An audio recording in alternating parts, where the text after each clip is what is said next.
అందరు ఎలా ఉన్నారు? బాగున్నారా? ఈ రోజు మంచిగా లేయర్ సిస్టమ్ ఆఫ్ ఫెర్టిలైజర్ చూపిస్తున్నాను చూడండి. ఫస్ట్ ఇక్కడ వేపాకు వేసాను కొద్దిగా. నేను ఇదంతా స్ప్రెడ్ చేస్తాను. ఫస్ట్ వేపాకు వేసేస్తున్నాను. తర్వాత దీనిలో మన కిచెన్ కంపోస్ట్. వేపాకు ఎందుకు వేసాము? పురుగులు రాకుండా. నెక్స్ట్ ఎండాకాలం కాబట్టి మే నెలలో చూడండి అన్నం కూడా వేసాను. మే నెలలో ఎండాకాలం కాబట్టి శుభ్రంగా అంతా ఎండిపోతుంది.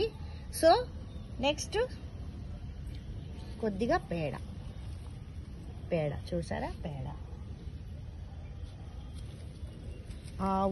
ఆవు పేడ, దేశవాళీ ఆవు పేడ పెడకనుకోండి.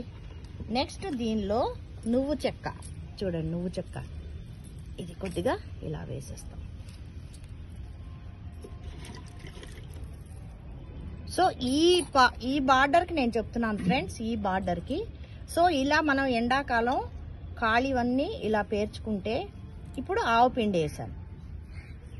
సో ఆవు పిండి వేసాక నెక్స్ట్ దీనికి ఇంకో బొగ్గులు కూడా ఉన్నాయి. ఇలాగా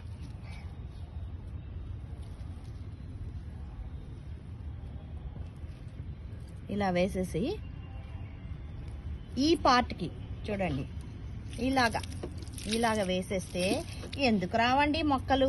మన రైతులు ఏం చేస్తున్నారు? ఫెర్టిలైజర్కి వెళ్తున్నారు. ఈ విధంగా భూమిని వాళ్ళు దున్నుకొని చూడండి. ఇక్కడ నేను నిన్నంతా శుభ్రంగా దున్నేశాను. ఈ పార్ట్ అంతా నేను ఇలా దిమ్మీసి కట్టుకుంటాను అనమాట. ఇక్కడ ఎలా చేశానో ఈ పార్ట్ అంతా చేసి పెట్టుకుంటా. నాకు ఎండాకాలం శుభ్రంగా ఎండిపోతుంది.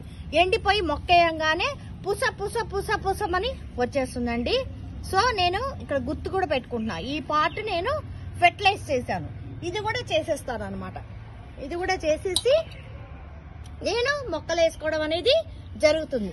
సో ఎండాకాలం ఈ విధంగా మనము లేయర్ సిస్టమ్ ఆఫ్ ఎరువు అనేది వేసుకుందాం. ఓకేనా friends? Thank you. Please like, share and subscribe my channel friends. Thank you.